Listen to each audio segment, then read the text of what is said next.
నమస్కారం అండి. నేను మీ శారదాని. నేను విష్ణు పురాణంలో తృతీయ అంశంలోన చతుర్థ అధ్యాయ చదువుతున్నానండి.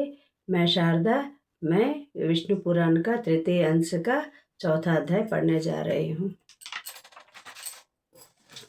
ऋग्वेद की शाखाओं का वर्णन श्री पराशर जी कहने लगे। सृष्टि के आदि में ईश्वर से आविर्भूत वेद ऋक यजु आदि 4 पादों से युक्त और एक लक्षण मंत्र वाला था। उसी से समस्त कामनाओं को देने वाले अग्निहोत्रादि 10 प्रकार के यज्ञों का प्रचार हुआ।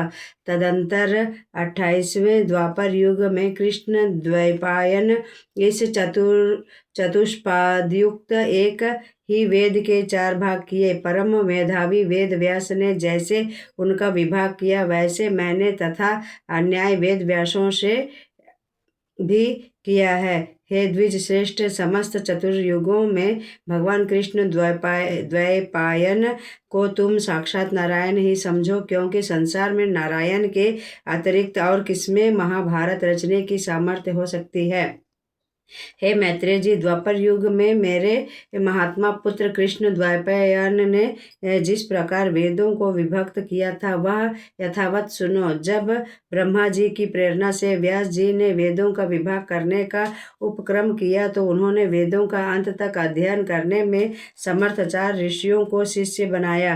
उनमें से महामुनि ने पैल नामक शिष्य को ऋग्वेद, वैशंपायन को यजुर्वेद और जैमिनी को सामवेद का अध्ययन कराया था।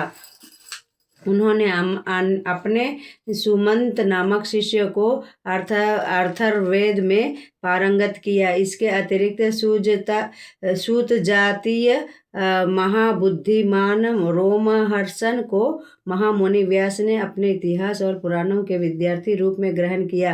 प्राचीन काल से यजुर्वेद एक ही था। उन्होंने उसके 4 विभाग किए, अतः उसमें चातुर्होत्री की प्रवृत्ति हुई और इसी विधि से उन्होंने यज्ञानुष्ठान की व्यवस्था की।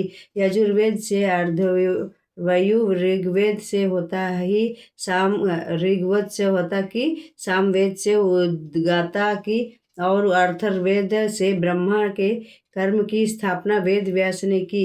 इस तरह व्यास जी ने वेद रूपी एक वृक्ष को विभाजित करके 4 रूप प्रदान किए। पहले ने ऋग्वेद रूपी वृक्ष के 2 भाग करके उनकी शाखाओं को अपने शिष्य इंद्र, प्रमिति एवं बाष्कल को पढ़ाया। तत्पश्चात बाष्कल ने अपनी शाखाएं को 4 भागों में बांटकर उन्हें बोध्य आदि शिष्यों को प्रदान किया। उन 4 उप शाखाओं को बोध्य, अग्निमादक, यज्ञवल्क्य और पराशर ने ग्रहण किया। इंद्र प्रमिति ने पांडुके को अध्ययन कराया, जो उनके पुत्र होने के साथ शिष्य भी थे। इस पर शिष्य परिशिष्य क्रम में प्रचार हुआ। चौथा अध्याय समाप्त।